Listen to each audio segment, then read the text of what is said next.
Here we have a cup of rice, 2 chicken stock cubes, a knob of ginger, and a large chicken breast that has been cut into strips. We'll also be using about 7 cups of water for the congee. Let's start with the ginger. Start by slicing the ginger into slices. The ginger slices should look like discs. Next, stack the ginger slices together and cut the ginger discs lengthwise. And you should end up with thin strands of ginger. Let's cut the chicken breasts into cubes. Make sure to cut it into small pieces because it makes it easier to eat, especially if you have gotten new braces or if you're living with an elderly grandma like me. Later. Grab your favorite rice cooker, open it up, grab yourself a handy colander, and dump your rice in it. Washing the rice with a colander helps me save time, trust me.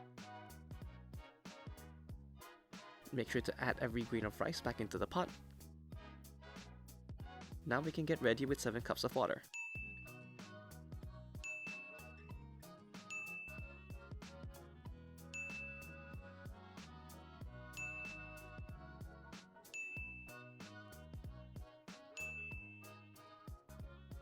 Now followed by the chicken and the ginger.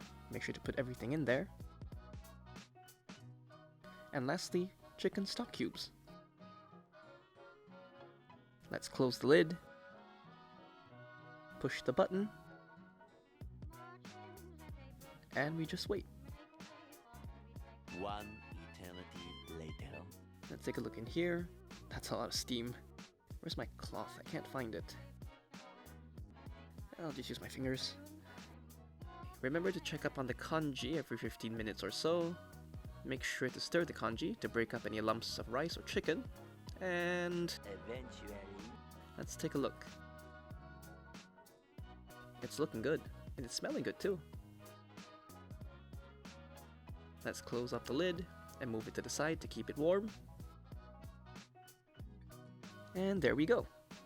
A warm bowl of chicken congee. Feel free to add any other toppings. I prefer simple things like pepper.